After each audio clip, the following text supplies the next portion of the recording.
imam yang sangat alim yang tinggal di tempat hijrahnya Nabi sallallahu alaihi wasallam. Dialah al-Imam Malik ibn Anas ibn Malik rahimahullahu taala. Ma'asyiral muslimin yang dimuliakan Allah Subhanahu wa taala.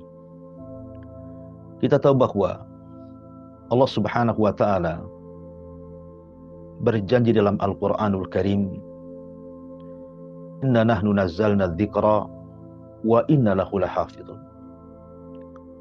Sesungguhnya kami telah menurunkan adz-dzikra. Maksud adz-dzikra di sini adalah Al-Qur'an dan sunnah Nabi sallallahu alaihi wasallam.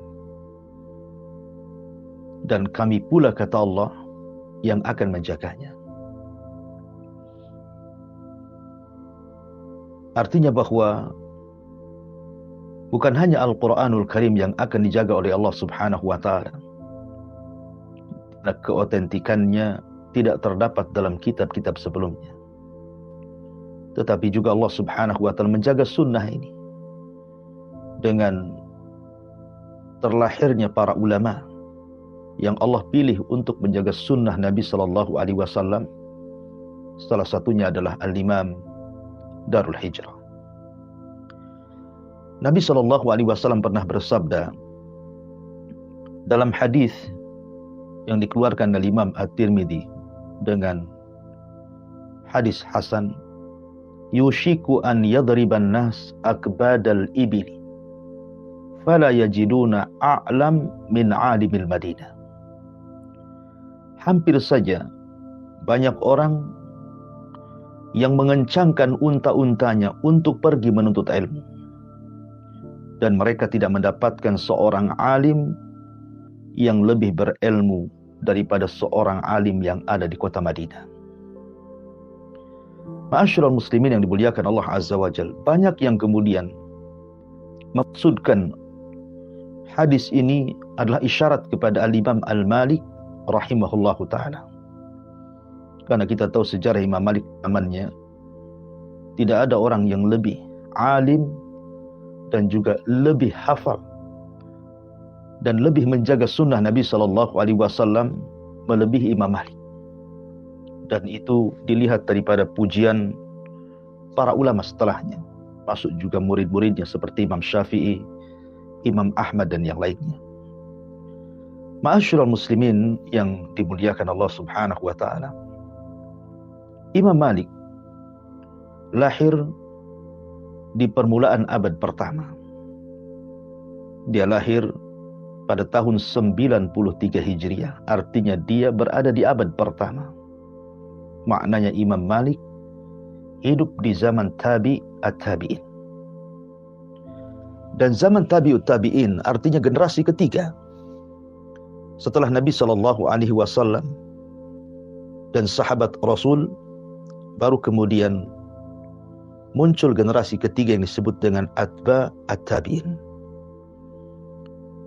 Nabi sallallahu alaihi wasallam pernah bersabda, "Khairun nas qarni, thumma alladhina yalunahum, thumma alladhina yalunahum." Sebaik-baik manusia adalah zamanku. Artinya zaman Nabi sallallahu alaihi wasallam dan para sahabatnya. Kemudian zaman setelahnya para tabi'in, kemudian setelahnya para tabi'ut tabi'in.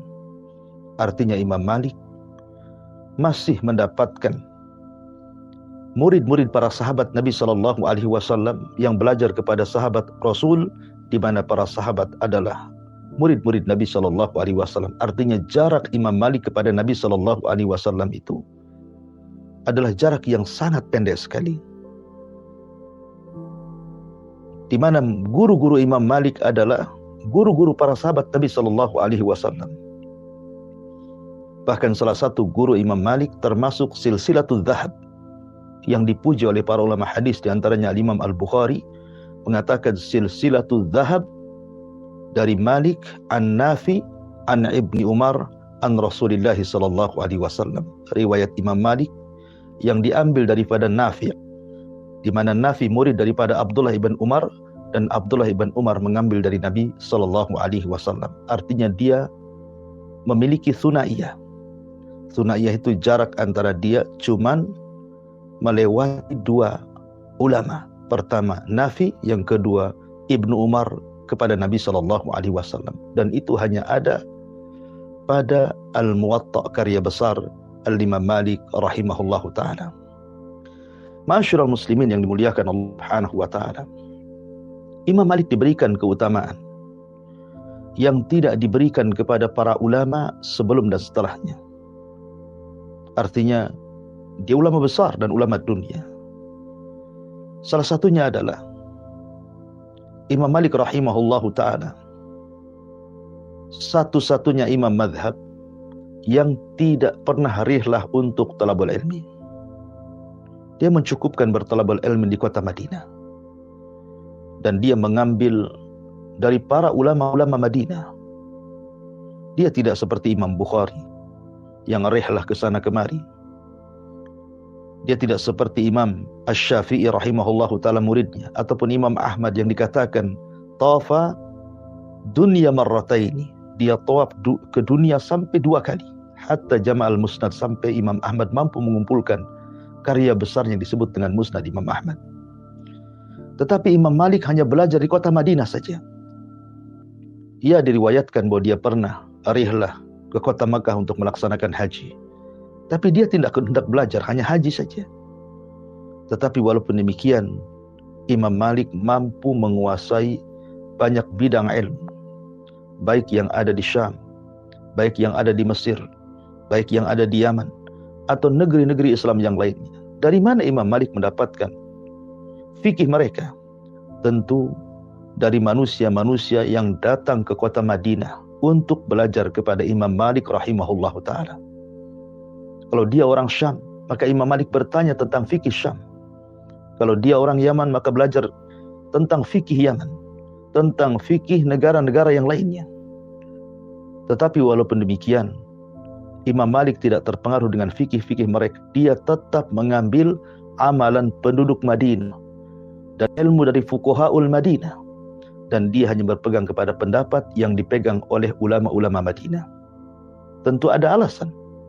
Karena jarak Imam Malik kepada Nabi SAW tidak jauh.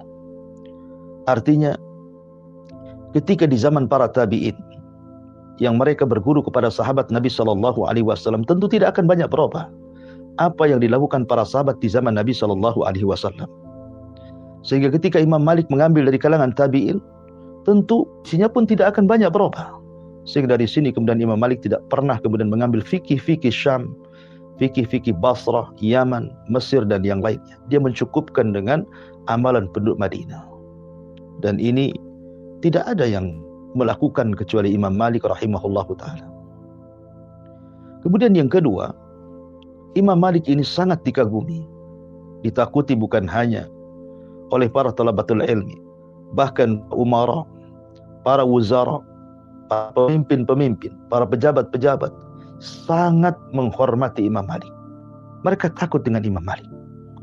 Dan ini tidak ada pada ulama-ulama sebelum atau setelahnya, di mana para pejabat mereka tunduk pada ulama. Ketika Imam Malik kemudian memerintahkan sesuatu, maka mereka langsung melaksanakannya. Dan ini adalah haibah. Bagaimana Imam Malik diberikan oleh Allah Subhanahu wa ta'ala karismatik yang luar biasa, diagungkan oleh para ulama dan para penguasa. Tentu tidak lain dan bukan karena Allah Subhanahu wa ta'ala, innallaha yarfa'u bihadzal kitaba aqwaman. Allah mengangkat dengan kitab ini beberapa kaum. Dan Allah Subhanahu wa ta'ala mengatakan yarfa'illahu alladhina amanu minkum walladhina utul ilma darajat. Dan Allah Subhanahu wa ta'ala mengangkat derajat orang-orang yang beriman di antara kalian dan mengangkat derajat orang-orang yang berilmu di antara kalian. Itulah karunia yang Allah Subhanahu wa ta'ala berikan kepada Imam Malik, dihargai, diagungkan, bahkan ditakuti oleh para ulama dan juga para penguasa, bahkan para pejabat di zamannya. Ma'asyiral muslimin yang dimuliakan Allah Subhanahu wa ta'ala. Allah Subhanahu wa ta'ala memberikan usia yang cukup panjang kepada Imam Malik rahimahullah ta'ala. Karena dia lahir pada tahun 93 Hijriah dan wafat pada tahun ke-179 Hijriah. Artinya usia Imam Malik itu hampir 80 tahun lebih. Dan dia berjumpa dengan dua daulah besar. Dia berjumpa dengan daulah Umayyah sampai 40 tahun lebih. Kemudian ketika tumbangnya daulah Umayyah, kemudian berdiri daulah Abbasiyah yang sangat kuat di permulaan sebagaimana ma'ruf dalam sejarah. Maka Imam Malik hidup di dua zaman. Maksudnya dua daulah besar, Umayyah dan juga daulah Abbasiyah. Sehingga Imam Malik melihat bagaimana sistem kerajaan dua daulah ini. Tapi walaupun demikian, Malik tetaplah Imam Malik. Walaupun kemudian Bani Umayyah runtuh, kemudian tegak Bani Abbasiyah, tetap saja para penguasa, para menteri, para pejabat daulah Abbasiyah menghargai, menghormati dan juga memuliakan Imam Malik rahimahullahu ta'ala. Ma'asyiral muslimin yang dimuliakan Allah subhanahu wa ta'ala. Bahkan dijelaskan bagaimana pujian para ulama kepada Al-Imam Malik ibn Anas rahimahullahu ta'ala. Kita lihat saja perkataan daripada Al-Imam Asy-Syafi'i rahimahullahu ta'ala. Ma'ruf Imam Syafi'i rahimahullahu ta'ala adalah imam yang sangat besar namanya. Madhabnya tersebar di semua daerah, di semua negara. Bahkan negara kita sendiri, Indonesia adalah mayoritas madhab Syafi'i.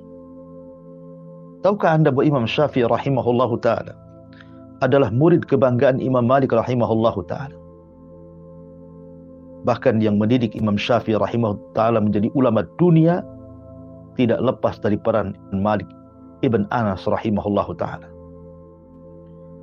Imam Syafi'i sampai mengatakan saking kagumnya dengan Imam Malik, dia mengatakan idza dzukiral ulama fa malikun najmu wa malikun hujjatullah ala khalqihi ba'da tabi'in. Lihat bagaimana pujian yang luar biasa dari Imam Syafi'i rahimahullahu ta'ala di sini. Kata Imam Syafi'i rahimahullahu ta'ala, apabila disebutkan ulama, maka Maliklah bintangnya. Apabila disebutkan para ulama, maka Maliklah bintangnya. Dan kita tahu bahwa bintang itu fungsinya salah satunya adalah untuk memberikan petunjuk kepada para musafir, para nelayan, orang-orang yang sedang melakukan perjalanan. Sebagaimana bintang itu berfungsi kemudian memberikan petunjuk bagi orang-orang yang sedang safar.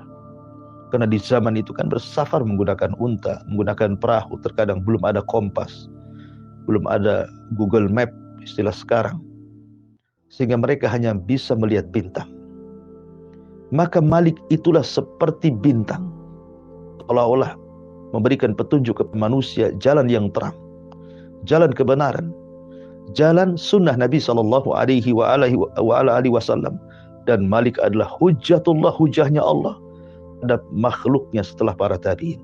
Ini pujian yang luar biasa yang diberikan oleh Imam Syafi'i rahimahullahu ta'ala terhadap gurunya Imam Malik rahimahullahu ta'ala.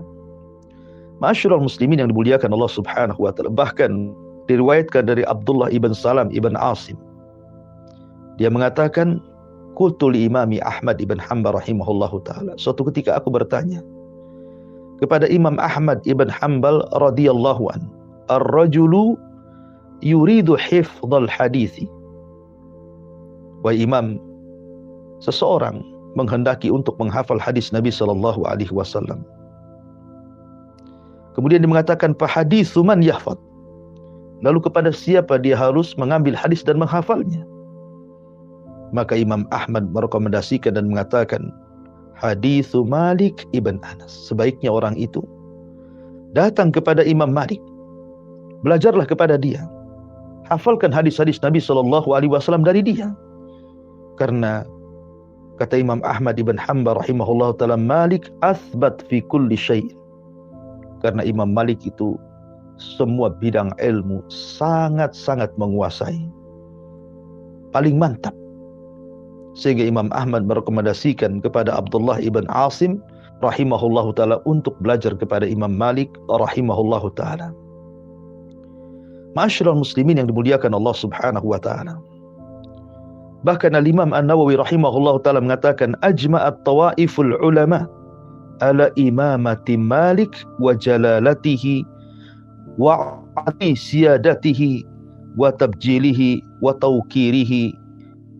Kemudian Imam Nawawi sampai mengatakan sepakat para ulama tentang keimaman Imam Malik.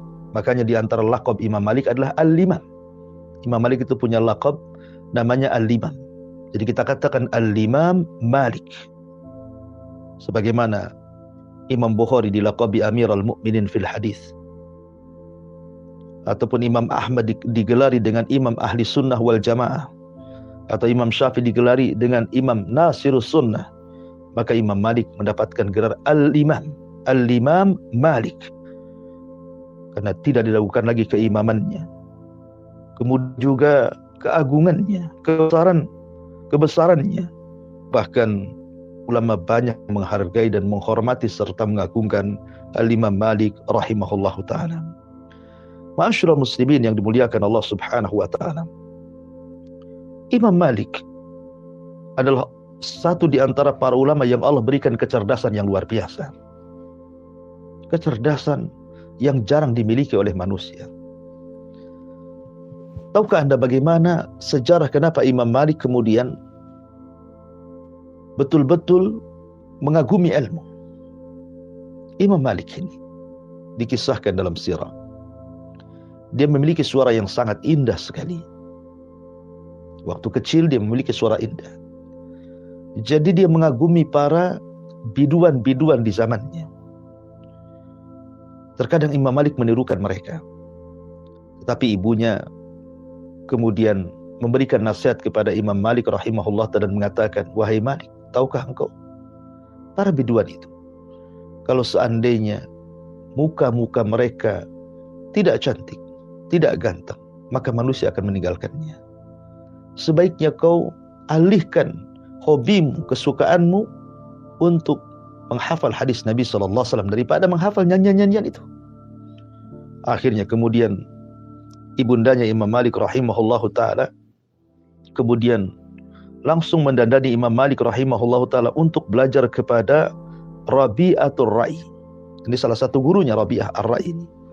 Ya. Dan Imam Malik banyak mengambil istifadah dari beliau. Kemudian ibundanya mendandani Imam Malik sedemikian rupa, kemudian diantar kepada Rabi'ah Ar-Ra'i dan disuruh belajar dan mengatakan, ya Malik, ta'allamal adab qabla al-ilmi. Ta'allam al-adab qabla al-ilmi. Kau belajar adab dulu sebelum ilmu. Ini nasihat luar biasa. Ya.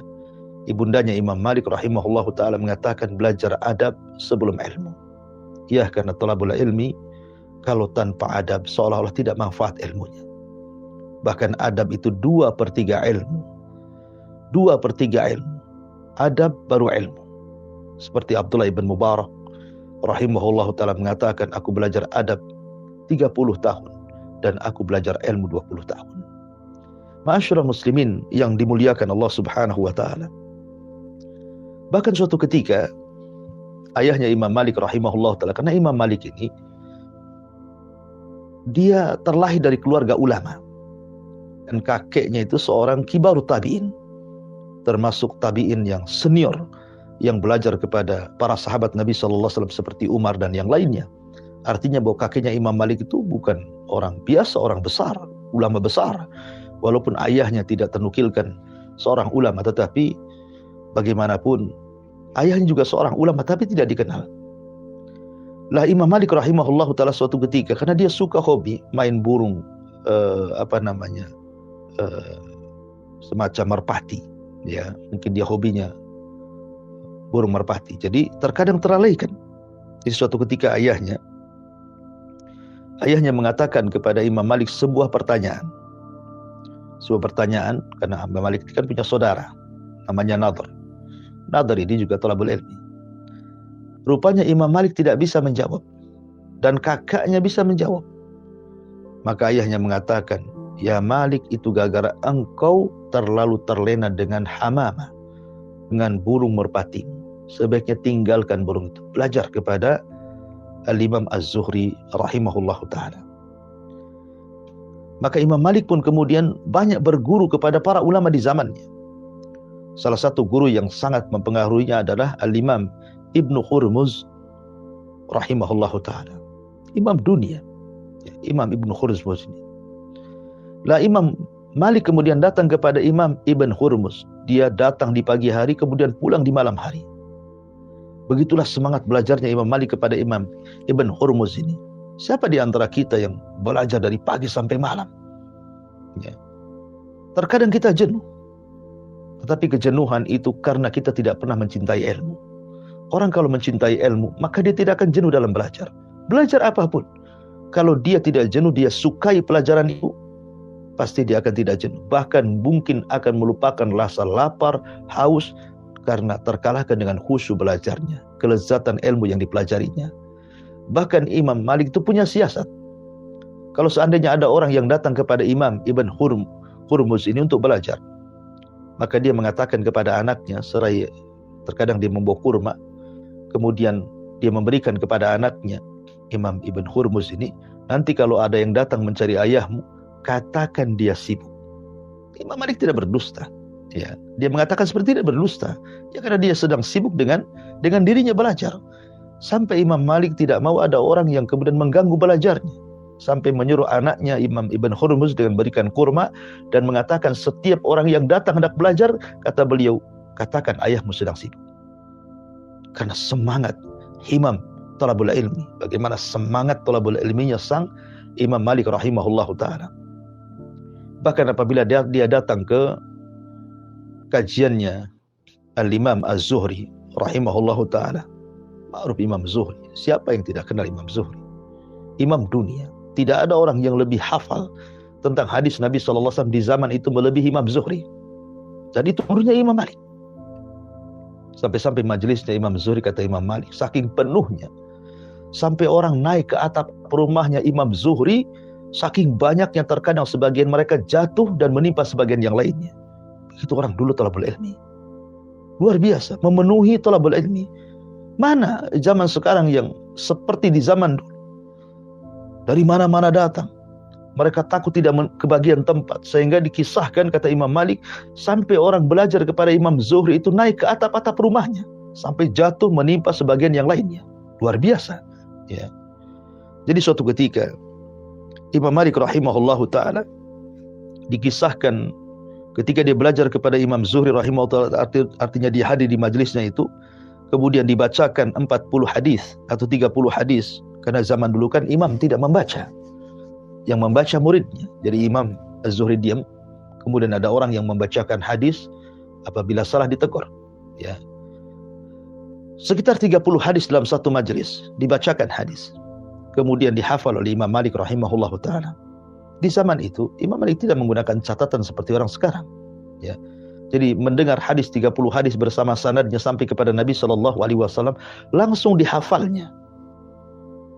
Ketika keesok harinya dia hendak ke majelis Al-Imam Az-Zuhri ini, rupanya ada satu hadis yang lupa. Dari 30 hadis itu ada satu hadis yang lupa.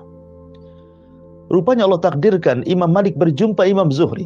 Maksudnya dia ingin mengatakan yang satu hadis yang lupa itu kepada Imam Zuhri untuk diulang. Tapi Imam Zuhri mengatakan kepada Imam Malik, ketika dia mengatakan, bukankah engkau hadir ke majelis? Kenapa kau lupa hafalanmu? Dan Imam Malik mengatakan, iya aku sudah menghafalnya, tetapi ada satu hadis yang kulupakan. Maka Zuhri mengatakan, dha'aftuk, telah hilang hafalan. Dhahaba hifduka ya Malik, telah hilang hafalan. Subhanallah. Satu hadis dari 30 hadis dikatakan telah hilang hafalannya. Mungkin kalau kita terbalik, mungkin kita diberikan hadis 30, mungkin yang hafal satu, yang 29 lupa kan gitu ya. Ini satu hadis dia lupa. Tapi Imam Zuhri mengatakan, laqad dhahaba hifduk, telah hilang hafalanmu, katanya. Makanya dari perkataan Imam Zuhri ini, dia terus belajar. Akhirnya dia menjadi orang yang paling hafal tentang hadis Rasul setelah Imam Zuhri. Setelah Imam Zuhri. Ma'asyiral muslimin yang dimuliakan Allah Subhanahu wa ta'ala. Lah Imam Malik juga layaknya para ulama sebelumnya. Dia diberikan oleh Allah Subhanahu wa taala rajin dalam belajar sedari kecil. Jadi sudah hafal sebelum balik. Hafal Al-Quran sebelum balik. Dan dia terus bermulazamah di zamannya pada ulama-ulama Madinah. Karena dia sekali lagi tidak keluar dari Madinah. Sehingga pada usia 23 atau 21 sampai 23 tahun, dia sudah menjadi mufti dunia. Subhanallah. Dari berbagai macam negara. Datang ke kota Madinah. Hanya mengambil fatwa Imam Malik rahimahullahu ta'ala. Ya, karena Imam Malik adalah imam Darul Hijrah. Allah berikan kemampuan yang luar biasa. Bagaimana gurunya? Nafi. Terkadang Imam Malik mengambil hadis daripada Nafi. Dan Nafi mengambil dari Abdullah ibn Umar. Abdullah ibn Umar mengambil dari Nabi. Terkadang dia mengambil hadis daripada Salim, Maula ibnu Umar. Kemudian Salim mengambil dari Ibnu Umar dari Nabi SAW. Terkadang mengambil dari Mujahid. Mujahid mengambil daripada Ibnu Abbas. Ibnu Abbas mengambil dari Nabi SAW. Artinya bahwa guru-guru beliau dia itu dalam sanad hadis sebut sanad Ali. Ada sanad nazil, ada sanad Ali. Nazil itu artinya di bawahnya, Ali itu di atas. Semakin dekat kepada Nabi SAW disebut Ali. Semakin jauh dari Nabi SAW disebut nazil. Jadi Imam Malik punya sanad yang ali. Makanya saya katakan dari awal, dia memiliki sanad dalam hadis itu disebut dengan silsilatul zahab. Silsilah itu artinya rantai emas. Antara dia dengan Nabi hanya 2 orang saja. Dan itu dipuji para ulama. Salah satunya adalah Imam Bukhari rahimahullahu ta'ala mengatakan silsilatul zahab an Malik, an Nafi', an Ibni Umar, an Rasulillahi sallallahu alaihi wa ala alihi wasallam. Ma'asyiral muslimin yang dimuliakan Allah Subhanahu wa taala. Imam Malik ini adalah seorang ulama yang sangat menghargai hadis Nabi sallallahu alaihi wasallam. Apabila dia hendak mengajar hadis, karena Imam Malik juga diberikan oleh Allah Subhanahu wa taala rizki yang cukup luas. Memang ketika dia bertalabul ilmi, dikisahkan oleh dirinya sendiri, dia sempat kemudian membongkar kayu atap rumahnya, kemudian menjualnya hanya untuk belajar. Tapi dengan sebab itu Allah luaskan rizkinya, sehingga Imam Malik menjadi seorang tujar, seorang peniaga kain, peniaga pakaian, dan Allah Subhanahu wa taala luaskan rizkinya. Imam Malik ini kalau mengajar, dia tidak suka menggunakan pakaian biasa. Dia suka menggunakan pakaian bermerek, pakaian yang indah, yang bagus, yang mahal. Ya. Dan dia tidak lepas daripada bukhur. Bukhur itu semacam kayu yang dibakar untuk wewangian. Ya. Jadi sepanjang darasnya, sepanjang dia mengajar para talabatul ilmi yang jumlahnya ribuan, sampai yang membaca saja 1000 lebih. Belum yang hadir begitu saja gitu ya. Imam Malik rahimahullah ta'ala tidak lepas daripada pakaian yang indah, yang bagus, yang mahal, dan bukhurnya tidak lepas sampai selesai kajian. Itu tidak lain karena ingin menghargai hadis Nabi SAW. Dia tidak mau membacakan hadis kecuali setelahnya berwudu. Sebelumnya berwudu, menggunakan pakaian, wewangian, bukhur, baru dia mengajarkan hadis Nabi SAW. Demikian ta'zimnya Imam Malik kepada hadis Nabi SAW, sehingga Allah angkat derajatnya. Ma'asyiral muslimin yang dimuliakan Allah Subhanahu wa ta'ala. Bahkan Allah Subhanahu wa ta'ala memberikan kepada Imam Malik kemampuan sehingga dia mampu mencatat satu kitab yang sangat fenomenal yang disebut dengan Muwatta di Imam Malik. Para ulama di zamannya sampai mengatakan tidak ada hadis yang sahih atau tersahih setelah Al-Quran. Tidak ada hadis yang dikumpulkan oleh seorang ulama tersahih setelah Al-Quran melebihi Muwatta'nya Imam Malik. Tentu di zamannya, karena setelahnya tentu ada perubahan. Setelah kemudian Imam Bukhari mengarang kitab Sahihul Jami lil Bukhari, kemudian juga Imam Muslim mengarang kitab Sahihul Jami. Di Imam Muslim akhirnya sepakat ulama setelahnya adalah kitab hadis tersahih setelah Al-Quran adalah kitabnya Imam Bukhari kemudian Muslim. Tapi di zamannya, di zaman Imam Malik rahimahullahu ta'ala, tidak ada karangan kitab tersahih setelah Al-Quran melebihi Muwatta'nya Imam Malik rahimahullahu ta'ala. Bahkan Imam Syafi'i rahimahullahu ta'ala di usia 18 tahun Dia sudah menghafal Muwatta'nya Imam Malik sebelum belajar kepada Imam Malik. Jadi sebelum belajar, Imam Syafi'i itu sudah menghafal Muwatta'nya Imam Malik. Sehingga ketika kemudian disetorkan kepada Imam Malik hafalannya takjub, sehingga Imam Malik memiliki ilmu firasah, ilmu firasat, ya. Karena Imam Malik itu kan seorang Yamani, seorang yang memang kelahiran dari Himyar, walaupun kemudian oleh keluarganya kemudian dibawa ke Mekah dan hidup di Mekah, kemudian akhirnya pindah ke kota Madinah dan menjadi ulama Darul Hijrah. Dan orang Yaman itu terkenal dengan ilmu firasahnya. Makanya Imam Syafi'i ketika belajar ilmu firasah itu dari Yaman. Lah Imam Malik ini punya ilmu firasah yang luar biasa, ketajaman melihat orang. Jadi ketika dia berjumpa dengan Imam Syafi'i rahimahullah ta'ala Muhammad ibn Idris, dia melihat bahwa Imam Syafi'i ini bukan orang biasa.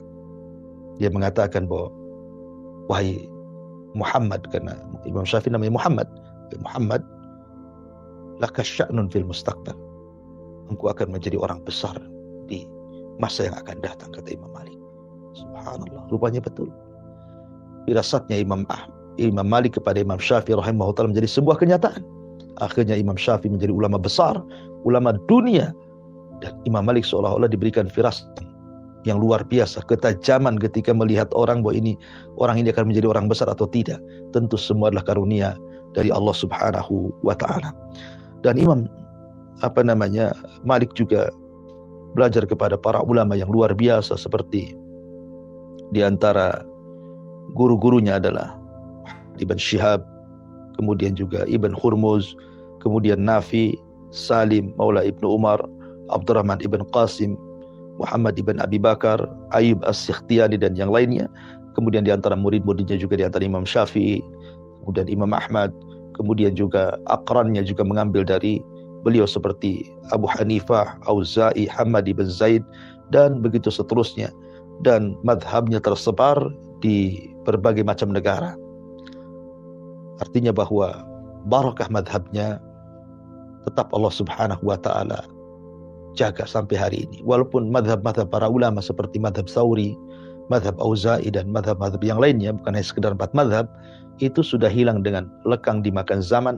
Tetapi 4 madhab, salah satunya Malikiyah, Hanafiyah, kemudian Hambaliyah, kemudian juga Syafi'iyah, masih tetap Allah Subhanahu wa ta'ala jaga di permukaan bumi.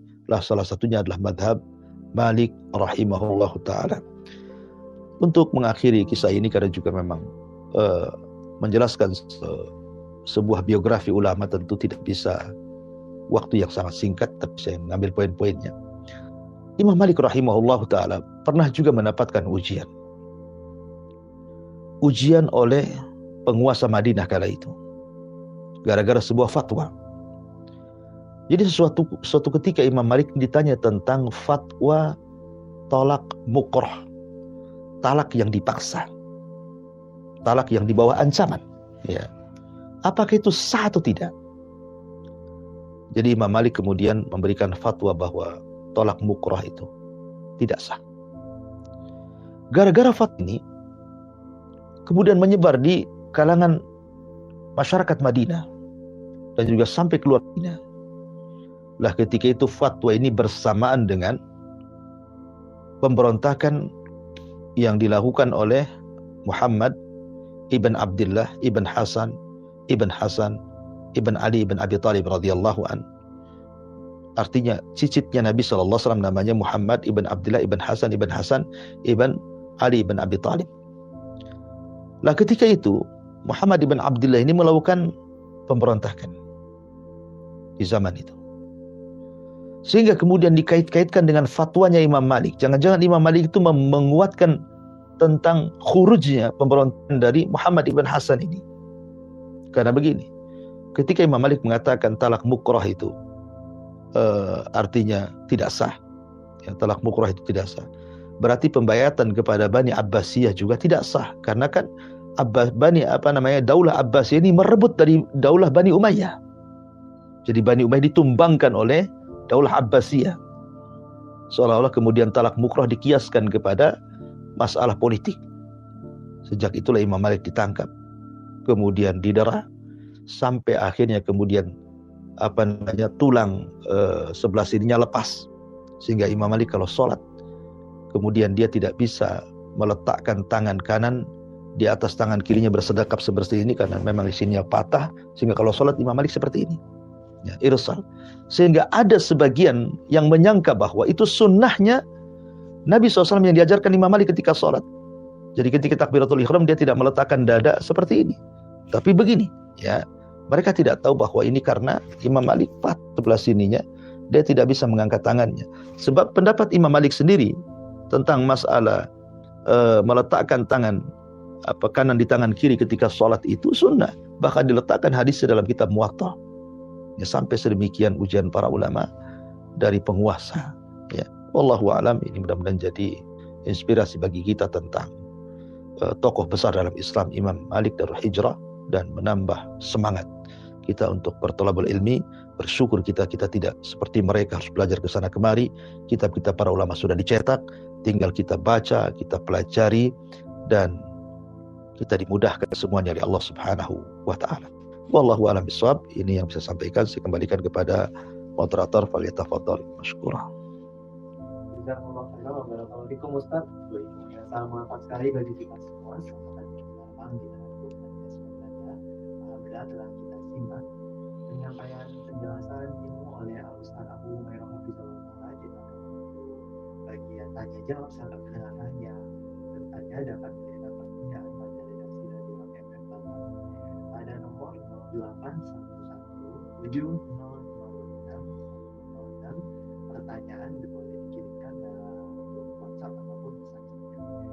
Ustaz, mungkin kita akan melakukan pertanyaan bersama dari sahabat sekarang. Jadi pertanyaan Ustaz, apa yang membuat para ulama ahli ilmu terdahulu begitu teguh belajar yang bahkan rela hidup dan susah? Apakah ulama terdahulu juga bekerja murni ataupun hanya menimba ilmu saja dan tidak melakukan? Alhamdulillah. Semangat para ulama dulu tentu didasari pertama dengan niat. Jadi niat mereka betul-betul ingin belajar.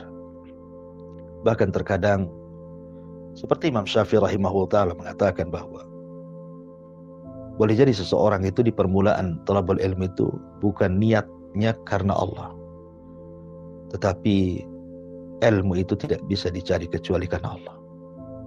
Ya.